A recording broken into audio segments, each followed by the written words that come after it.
بسم اللہ الرحمن الرحیم۔ شروع اللہ کے پاک نام سے جو بڑا مہربان نہایت رحم والا ہے۔ دوستو، آپ اس وقت موجود ہیں اردو میڈیکلز پر۔ میری چھوٹی بہن بہت تیز ترار لڑکی تھی۔ وہ جو سوچتی اس پر عمل بھی لازمی کرتی تھی۔ چھوٹی ہونے کے ناطے گھر والے اس کی ہر ضد پوری کرتے تھے اور میں بھی اسے اتنی ہی اہمیت دیتی تھی۔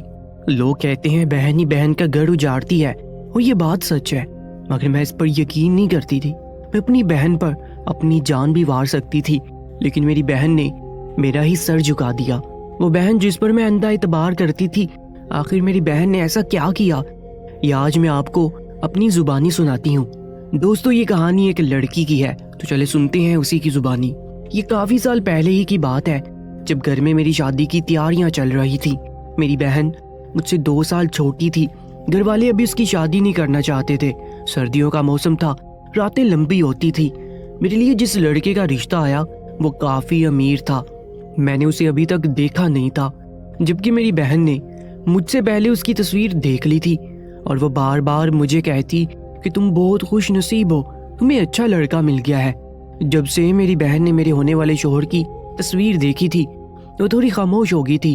وہ پہلے کی طرح بڑھ چڑھ کر شادی کی تیاریوں میں حصہ نہیں لے رہی تھی، اور نہ پہلے کی طرح پرجوش تھی۔ شادی سے 10 دن پہلے اچانک لڑکے والوں نے شادی سے انکار کر دیا۔ یہ بہت بڑی بات تھی۔ لڑکے والوں کا کہنا تھا کہ انہیں بڑی نہیں، چھوٹی لڑکی چاہیے۔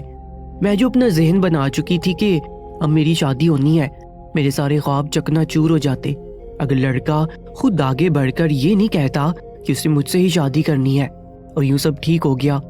شادی کی تیاریاں پھر سے شروع ہو گئیں۔ وقت گزرتا گیا اور وہ دن بھی آ گیا جو میری رخصتی تھی، لیکن میری رخصتی کے دن میری بہن غائب تھی۔ مجھے یہ لگا کہ مجھے رخصت ہوتے نہیں دیکھ سکتی، اس لیے کہیں چھپ گئی ہے۔ میں رخصت ہو کر اپنے سسرال آ گئی۔ سب کچھ اچھا تھا، میرا شوہر واقعی ایک اچھا انسان تھا۔ وہ وجاہت اور ذہانت دونوں میں باکمال تھا۔ میں دل و جان سے اپنے شوہر پر فدا ہو چکی تھی۔ جب میں میکے آئی تو میری سہیلیوں نے کہا کہ اتنا اچھا شوہر ہے تمہارا، اس پر نظر رکھنا، یہ نہ ہو وہ ہاتھوں سے نکل جائے۔ میں کسی کی باتوں پر کان نہیں دھرے۔ مجھے اپنے شوہر پر بھروسہ تھا، اور میں نے اندھا یقین کر کے غلطی کر دی تھی۔ شادی کے کچھ دنوں تک میری بہن مجھ سے کھنچی سی رہی۔ وہ میرے شوہر سے بھی ٹھیک سے بات نہیں کرتی تھی، لیکن پھر ایک دن اچانک وہ بنا بتائے آ گئی اور میرے شوہر کو دیکھ کر کہنے لگی کہ سالی تو آدھے گھر والی ہوتی ہے، تو اس حق سے اس گھر پر میرا بھی حق ہے۔ میں اور میرا شوہر اسے دیکھ کر بہت خوش ہوئے، اور میرے شوہر نے ہنستے ہوئے کہا کہ ہاں، یہ گھر آدھا تمہارا ہے۔ میں خوش تھی کہ چلو میری بہن کی ناراضگی ختم ہو گئی۔ میری بہن نے میرے شوہر سے خوب باتیں کی، اور یوں ان کے درمیان بے تکلفی بڑھ گئی۔ میری بہن ہر وقت ہنستی مسکراتی رہتی تھی، اس کے آنے سے گھر میں رونق ہو گئی تھی۔ وہ اور میرا شوہر آپس میں خوب باتیں کرتے تھے۔ کبھی کبھی مجھے اپنا آپ اضافی سا لگنے لگ جاتا۔ 1 ہفتہ رہنے کے بعد میری بہن چلی گئی۔ اس کے جانے کے بعد شوہر کافی اداس ہو گیا۔ وہ بار بار میری بہن کا ذکر کرتا، کہتا کہ تمہاری بہن کے جانے کے بعد گھر خالی ہو گیا ہے، سب سونا سونا لگ رہا ہے۔ کاش میں اس وقت اپنے شوہر کی باتوں پر دھیان دے لیتی۔ میں نے محسوس ہی نہیں کیا کہ میرا شوہر میری بہن کو یاد کر رہا تھا۔ اسے اس کی عادت ہو چکی تھی۔ وہ تو یہی سمجھتی رہی کہ میرا شوہر میری بہن کو اپنی بہن سمجھتا ہے، اور یہ میری خام خیالی بہت جلد دور ہو گئی۔ 10 دنوں بعد میری بہن پھر آ گئی، کہنے لگی کہ میرا تو گھر میں دل ہی نہیں لگ رہا۔ میرا شوہر اسے دیکھتے ہی کھل اٹھا، جبکہ مجھے اس بار اپنی بہن کا آنا اچھا نہیں لگا تھا۔ میں اپنے شوہر کے ساتھ اکیلے وقت بتانا چاہتی تھی، جبکہ بہن نے آ کر سب گڑبڑ کر دیا۔ میرا شوہر مجھے ایک بار پھر سے بھول گیا تھا۔ وہ میری بہن کے آنے پر مجھے نظر انداز کرنے لگا تھا۔ وہ دونوں خوب باتیں کرتے، میرا شوہر اسے گھمانے لے جاتا۔ اکثر تو مجھے گھر ہی چھوڑ جاتا کہ تم اچھا سا کھانا بنا لینا، اور میری بہن کہتی کہ باجی کو تو باہر گھومنے پھرنے کا شوق ہی نہیں ہے۔ اور یوں میں اکیلی رہ جاتی۔ مجھ سے اپنے شوہر کا اپنی بہن کی جانب اتنا متوجہ ہونا بالکل بھی اچھا نہیں لگ رہا تھا۔ یوں کہہ لے کہ مجھے جلن ہو رہی تھی۔ سارا دن شوہر میری بہن کے ساتھ وقت بتاتا، رات کو جا کر اسے میرا خیال آتا۔ میں نے گھر امی سے بات کی اور کہا کہ اب چھوٹی بہن کی شادی کر دے۔ امی نے بتایا کہ ایک رشتہ آیا ہوا ہے۔ میں نے فوراً کہا کہ اگر لڑکا اچھا ہے تو ہاں کر دے، اور پھر میری بہن کا رشتہ پکا ہو گیا۔ لیکن میری بہن خوش نہیں تھی۔ وہ چیختی چلاتی اور منع کرتی کہ میں نے شادی نہیں کرنی ابھی۔ اور امی نے اس کی ایک نہ سنی۔ اتنا اچھا رشتہ بھلا وہ ہاتھ سے کیسے جانے دیتی؟ اور پھر میری بہن کے لاکھ چیخنے چلانے کے باوجود میری بہن کی شادی ہوگی اور میں نے سکھ کا سانس لیا، لیکن مجھے نہیں پتا تھا کہ میرا یہ سکھ عارضی ہے۔ میری بہن کبھی میرا پیچھا نہیں چھوڑنے والی۔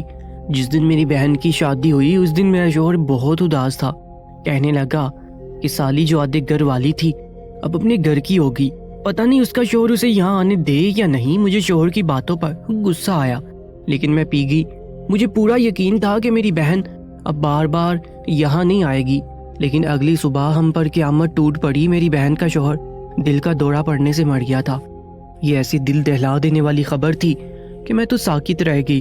میری بہن جو ایک رات کی دلہن تھی وہ بیوہ ہو چکی تھی۔ میں نے اسے روتے دیکھا اور سہارا دیا۔ حقیقت تو یہ تھی کہ مجھے دھڑکا لگا ہوا تھا کہ اب پھر سے بہن میرے گھر آنے جانے لگے گی۔ میرا شوہر میری بہن کی حالت دیکھ کر پریشان ہو گیا۔ میری بہن نے اپنی عدت بھی پوری نہیں کی اور وہ باہر آنے جانے لگی۔ مجھے اب اپنی بہن پر غصہ آتا تھا۔ مجھے اب لگنے لگا تھا کہ میری بہن جو دکھتی ہے وہ ویسی نہیں ہے۔ میرے شوہر نے میری بہن سے کہا کہ اب تم ہمارے گھر آ جاؤ اور آرام سے رہو، جبکہ میری بہن جانے کون سا کھیل کھیل رہی تھی۔ کچھ دن گزرے، پھر سے پرانا سلسلہ شروع ہو گیا۔ میری بہن پھر سے میرے گھر آنے جانے لگی اور اب تو میرا شوہر میری بہن کی زیادہ پرواہ کرنے لگا تھا۔ وہ جب بھی آتی تو میرا شوہر پھولے نہ سماتا۔ میں نے ایک دو بار جب شوہر کو سمجھانے کی کوشش کی تو اس نے یہی کہا کہ وہ تمہاری بہن ہے اور اس کے ساتھ اتنا بڑا حادثہ ہوا ہے کہ شادی کی اگلی صبح شوہر مر گیا، اس لیے میں اس کی پرواہ کرتا ہوں اور کوئی بات نہیں ہے۔ خیر مجھے شوہر کی باتیں ہضم نہیں ہوتی تھی۔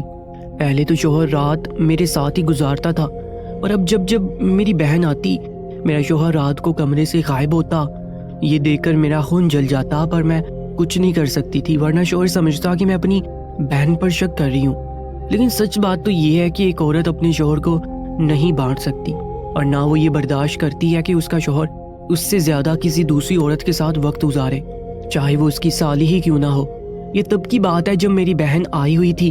رات کو میری آنکھ کھلی تو شوہر بستر سے غائب تھا۔ میں اٹھ کر باہر آئی تو یہ دیکھ کر ہوش اڑ گئے کہ شوہر میری بہن کے ہاتھ تھامے باہر بیٹھا تھا۔ ہلکی ہلکی روشنی میں وہ دونوں مجھے واضح نظر آ رہے تھے۔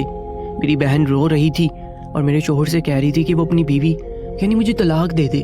یہ سن کر مجھے تو سکتہ ہی لگ گیا۔ بھلا بہنیں ایسی ہوتی ہیں؟ جبکہ میرا شوہر اس کا ہاتھ تھامے اسے چپ کروا رہا تھا اور کہہ رہا تھا کہ میں تمہاری بہن کو طلاق نہیں دے سکتا اور نہ تم سے شادی کر سکتا ہوں۔ اگر تم چاہو تو میں تمہیں الگ گھر لے کر دے دوں گا، تم وہاں رہ لینا۔ یہ سن کر میرا مان ہی ٹوٹ گیا، لیکن میری بہن نے جو اگلی بات کی اس سے تو میری ریڑھ کی ہڈی میں سنسنی دوڑ گئی۔ میری بہن میرے شوہر سے کہہ رہی تھی کہ میں نے تمہارے لیے اپنے شوہر کو مار دیا اور تم اپنی بہن کو نہیں چھوڑ سکتے۔ یہ سن کر میری چیخ ابھری۔ اگر میں وقت پر اپنے منہ پر ہاتھ نہ رکھتا تو ان دونوں کو پتہ چل جاتا کہ میں نے ان کی باتیں سننی ہے۔ یہ سن کر میں اپنے کمرے میں آ گئی اور بیٹھ کر بری طرح رونے لگی تھی۔ مجھے یقین نہیں ہو رہا تھا کہ میری بہن اس حد تک جا سکتی ہے اور میرا شوہر، یا خدایا، میرا شوہر وہ بھلا ایسے کیسے کر سکتا ہے؟ وہ میرے ہوتے ہوئے کیسے میری بہن سے عشق لڑا سکتا ہے؟ میں سوچ رہی تھی لیکن کچھ سمجھ نہیں آ رہا تھا۔ ایک دو بار مجھے خوف بھی آیا کہ کہیں میری بہن مجھے نہ مار دے۔ اب میرا دل تیزی سے دھڑک رہا تھا۔ تھوڑی دیر بعد مجھے آہٹ سنائی دی تو میں سوتی بن گئی۔ میرا شوہر خاموشی سے آیا اور لیٹ گیا۔ اسے لگا شاید میں سو رہی ہوں، لیکن میری تو ساری عمر کی نیند اڑ گئی تھی۔ میں جاگتی رہی۔ موسم شام سے ہی خراب تھا تو بارش ہونے لگی۔ شوہر آرام سے سویا ہوا تھا۔ کچھ دیر بعد مجھے آہٹ کی آواز آئی۔ میں نے دیکھا تو میری بہن کمرے میں داخل ہوئی اور اس کے ہاتھ میں ایک تیز دھار آلہ تھا۔ میرا دل اچھل کر حلق میں آ گیا۔ وہ میرے شوہر کے سرہانے کھڑی تھی اور اس کا چہرہ غصے سے لال ببوکا ہوا پڑا تھا۔ وہ دانت چباتے بولی کہ اگر تم میرے نہیں ہو سکتے تو تمہیں زندہ رہنے کا بھی کوئی حق نہیں ہے۔ اس سے پہلے کہ وہ تیز دھار آلے سے میرے شوہر پر حملہ کرتی، میں نے باری اسٹیل کا گلدان اٹھا کر اسے دے مارا۔ وہ خوفناک چیخ مارتے نیچے گری، تڑپنے لگی۔ میرا شوہر چیخ کی آواز پہ اٹھ بیٹھا جبکہ میرے ہاتھ سے گلدان چھوٹ کر نیچے گر چکا تھا۔ میں بیٹھ کر رونے لگی کہ یہ میں نے کیا کر دیا۔ میری بہن تھوڑی دیر تڑپنے کے بعد مر گئی۔ میرے شوہر نے جب دیکھا تو جلدی سے گلدان اٹھایا اور پولیس کو فون کر دیا۔ اس کے بعد اس نے مجھ سے کہا کہ تم پرسکون ہو جاؤ، تمہیں کچھ نہیں ہوگا۔ اور پھر میرے شوہر نے جو کچھ پولیس کو بتایا اسے سن کر میں ساکت رہ گئی۔ میرے شوہر نے میرا قتل اپنے سر لے لیا اور میری بہن وہ نارمل نہیں رہی تھی۔ بلکہ سائیکو ہو چکی تھی۔ میری شادی سے پہلے رشتہ بھی اسی نے تروانے کی کوشش کی تھی۔ میرے شوہر کو یہ سب پتہ تھا، اسی لیے وہ میری بہن کے ساتھ زیادہ وقت بتاتا تھا تاکہ وہ نارمل ہو سکے، لیکن اس نے اپنے شوہر کو مار دیا کیونکہ وہ میرے شوہر کو پسند کرتی تھی۔ اب وہ مجھے مارنا چاہتی تھی اور میرے شوہر نے اسے منع کر دیا، تو اس نے الٹا اسے ہی مارنے کی کوشش کی۔ میرے شوہر نے پولیس والوں کو شروع سے اب تک جو بھی ہوا سب بتا دیا۔ میرے شوہر نے کہا کہ اس نے اپنی جان بچانے کے لیے یہ سب کیا۔ اس کے بعد میرے شوہر کو 5 سال کی سزا ہوئی۔ میرا شوہر ابھی بھی جیل میں ہے اور میں سوچتی ہوں آخر میری بہن کو یہ سب کر کے کیا ملا؟ وہ خود تو مر گئی، باقیوں کی زندگی بھی تباہ کر گئی۔